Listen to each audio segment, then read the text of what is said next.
O incrível rapaz que comia livros. O Henrique adorava livros, mas não exatamente como nós adoramos os livros. Não era bem a mesma coisa. O Henrique adorava comer livros. Tudo começou numa bela tarde, assim como por acaso, quando ele estava distraído. Ainda sem saber bem o que estava fazendo, tentou comer apenas uma palavra para provar. Depois, tentou comer uma frase inteira e logo a seguir, a página toda.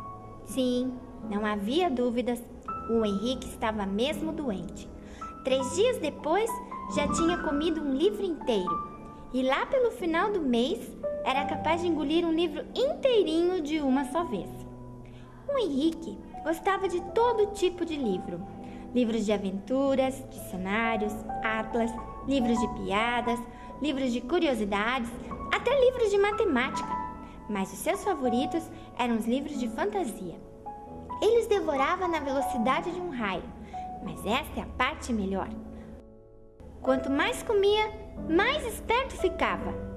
Comia um livro sobre peixinhos dourados e depois era capaz de pintá-los. Ao fim de pouco tempo, o Henrique já ajudava o pai a fazer as palavras cruzadas do jornal. E na escola, até era mais esperto do que a professora. O Henrique adorava mesmo ser esperto. Pensava que se continuasse assim, poderia vir a ser a pessoa mais esperta do mundo. Então, continuou a comer livros. Continuou a ficar mais esperto e mais esperto, cada vez mais esperto. Em vez de comer um livro inteiro, já devorava 3 ou 4 ao mesmo tempo. Livros sobre qualquer coisa. O Henrique não era econômico. Ele queria saber tudo o que havia para saber. Foi aí que as coisas começaram a ficar mal. Pode comer! Na realidade, as coisas começaram a ficar muito, muito mal. O Henrique andava comendo livros demais e demasiado depressa. Morde, mastiga, mastiga, mastiga, engole, verde, ainda mais verde, blé. Gregório. O ato de vomitar consiste em regurgitar o conteúdo do nosso estômago. Começava a sentir-se um pouco adoentado e é aí que vem a parte pior.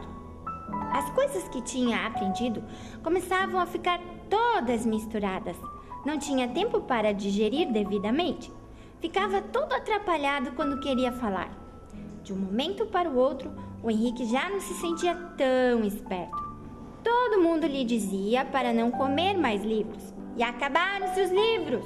Tua barriga não aguenta. Para além disso, mais ninguém os pode usar. O total da sua dívida é... E assim, o Henrique desistiu de comer livros e se deixou ficar sentado e triste por muito tempo. O que ele poderia fazer? Então, ao fim de alguns dias, quase sem pensar nisso, o Henrique achou no chão um livro que já estava meio comido, mas em vez de pôr na boca, o Henrique abriu e começou a ler. E viu que era mesmo bom. O Henrique descobriu que gostava de ler e ainda pensou que se lesse muito, ainda poderia vir a ser a pessoa mais esperta da face da terra. Só ia demorar um pouquinho mais. Agora, o Henrique está sempre lendo, mas de vez em quando... Nhaque!